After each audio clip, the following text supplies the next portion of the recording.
கேரள மாநிலம் வயநாட்டின் மீனாட்சிபுரத்தில் ஏற்பட்ட நிலச்சரிவின் சத்தம் 5 ஹெலிகாப்டர்கள் பறக்கும் போது ஏற்படும் சத்தம் போல இருந்ததாக அதனை கேட்டவர்கள் தெரிவித்துள்ளனர். சொந்தங்களையும் நண்பர்களையும் இழந்து தவிக்கும் மக்களின் கண்ணீரை விவரிக்கிறது இந்த தொகுப்பு. வீட்டு போய் நல்ல மழை இருந்தது. எல்லாருமே சாப்பாடு தூங்கிட்டு இருந்தேன். அந்த டைம்ல ஒரு 5 ஹெலிகாப்டர் மேலே சுத்தன மாதிரி பூன்னு சத்தம் வந்துருச்சு. அப்பெல்லாம் எழுந்திரிச்சு எங்க இருந்து பார்க்கும்போது ரொம்ப மழையா இருந்தது, பயமா இருந்துச்சு. குள்ள குட்டிகளெல்லாம் எடுத்து ஓடி வண்டிக்கிட்ட தப்பிக்கிறதுக்காக வண்டிக்கிட்ட வந்துருச்சு. வண்டிக்கிட்ட வரும்போது அங்கே யானை இருந்துச்சு. கேரள மாநிலம் வயநாடு மாவட்டத்தில் சூரல் மலையின் அருகே கடந்த 29ஆம் தேதி நிலச்சரிவு ஏற்பட்ட போது நடந்தது என்ன என கண்ணீருடன் விவரிக்கும் இவர்தான் முகமது அலி சராட்டே. இவர் மீனாட்சிபுரம் பகுதியில் வசிக்கிறார். இவரின் தம்பி சூரல்மலை பகுதியில் வசித்து வந்த நிலையில் பலத்த சத்தம் ஏற்பட்டதும் தனது தம்பியின் குடும்பத்தை பார்க்க முயன்றுள்ளார். ஆனால் யானைகள் வழியில் குறுக்கிட்டதாலும் இருள் சூழ்ந்ததாலும் காலையில்தான் செல்ல முடிந்ததாக கூறுகிறார். ஆனால் காலையில் பார்த்தபோது சூரல்மலையே அழிந்து விட்டது என வேதனையுடன் தெரிவிக்கிறார் முகமது அலி. அப்படி தம்பியெல்லாம் கூப்பிட்டேன். நானும் போன் எடுக்கல. பார்க்கும்போது எல்லாம் மண்ணுக்குள்ள போயிடுச்சு. ஒண்ணுமே செய்ய முடியல. காலையில பார்க்கும்போது தம்பி போடி தான் கிடைச்சிருச்சு. அவன் பொண்டாட்டியே கிடைக்கல. அப்போ அவன்படி அந்த மாதிரி பில்டிங்குள்ள வீடாத பில்டிங்குள்ள மேலெல்லாம் மச்சு மேலெல்லாம் கேறி இருந்தவங்க கூப்பிட்டு இருந்தேன், காப்பாத்துங்கன்னு. அப்படியே போய் வடமெல்லாம் கயரெல்லாம் வலிச்சு கட்டி அப்படியே போய் அவங்களை தப்பிச்சு ஹாஸ்பிட்டலில் கொண்டு சேர்த்துட்டேன். அப்புறம் அன்னையிலிருந்து இன்னைக்கு வரை தேடிக்கிட்டே இருக்குது. ஆனால் கிடைச்சா கிடைக்கலன்னு கிடைக்கும், அவ்வளோதான். ஒரு 300 போடி கிடைச்சிருச்சு. ஆனால் நேற்று இன்னைக்கு எல்லாம் கிடைக்கிற போடி யாருன்னு தெரியல.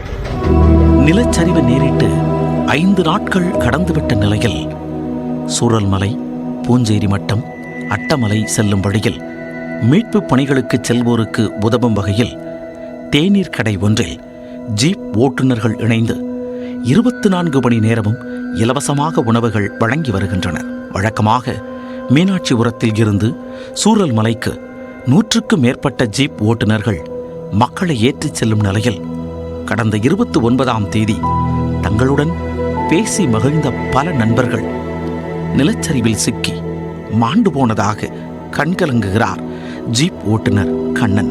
ஏதாவது இந்த சம்பவம் நடக்கிறதுக்கு முன்னாடி நாங்கள் 8 மணி வரைக்கும் இங்கே தான் எல்லாம் உட்காந்து பேசிக்கிட்டு இருந்தோம். நாங்கள் எல்லாம் உட்காந்து கடையில் டீ எல்லாம் சாப்பிட்டு 8 மணி வரைக்கும் நாங்கள் உட்காந்து பேசாதான். நார்மல் 8 மணி 9 மணி வரைக்கும் நாங்கள் அவங்க எல்லாம் டியூட்டி முடிச்சுட்டு வந்து இப்படி உட்காந்து பேசி ஜாலி பண்ணிட்டு அவங்க வீட்டுக்கு போகிறது.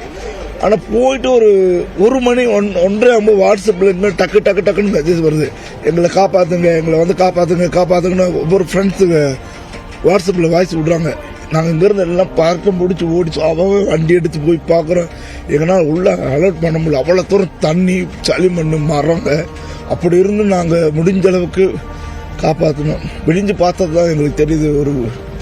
ஒரு ஊரு சொல்ல முடியாது, அவ்வளோ ஒரு 2-3 ஊர் மொத்தம் அப்படி மண்ணுக்குள்ள பஞ்சு போச்சு. தங்களுடன் படித்த நண்பர்களில் பலரை காணவில்லை என்று கூறும் சிறுவன் கிருபாநிதி போன் அடித்தும் எடுக்காததால் அவர்களின் நிலை என்னவென்றே தெரியவில்லை என்கிறார். சூரமலையில் உருள் போட்டிருச்சு. அப்புறம் என் ஃப்ரெண்ட்ஸ் எல்லாம் அங்கே இருக்காங்க. என்னாச்சுன்னு தெரியல. ஸ்கூல் போக முடியல. அந்த இடத்துல அப்படியானது எப்படி இப்போ ஃப்ரெண்ட்ஸை மிஸ் பண்ணுறியா நீ? ஆமாம். அவங்களுக்கு கால் பண்ணியா? இல்லை, ஃபோன் ரிங்காவது எடுக்க மாட்டுறாங்க. என்னான்னு தெரியல. திரும்பும் திசையெல்லாம் சகதியும் அழுகுரல்களும் மரண ஓலமும் நிலவும் இடத்தில் சக மனிதனுக்கு உதவும் மனிதநேயம் தழைத்தொங்கத்தான் செய்கிறது. நியூஸ் 18 தமிழ்நாடு தொலைக்காட்சி செய்திகளுக்காக மேப்பாடி மீனாட்சிபுரம் பகுதியில் இருந்து ஒளிப்பதிவாளர் கிருஷ்ணனுடன் நீலகிரி செய்தியாளர் ஐயாச்சாமி. இதனிடையே சூரல்மலையில் நிலச்சரிவு ஏற்பட்ட அன்று பாதுகாப்பான இடத்தை நோக்கி காயங்களுடன் சுஜாதா என்பவர் தனது பேத்தியுடன் காஃபி தோட்டம் வழியாக சென்று கொண்டிருந்தார். அப்போது அவர்களை யானை கூட்டம் ஒன்று வழிமறித்துள்ளது. 2 மணி நேரம் வழிவிடாமல் நின்ற யானைகள் சுஜாதாவையும் அவரின் பேத்தியையும் தாக்காமல் பின்னர் வழிவிட்டு விலகிச் சென்றன.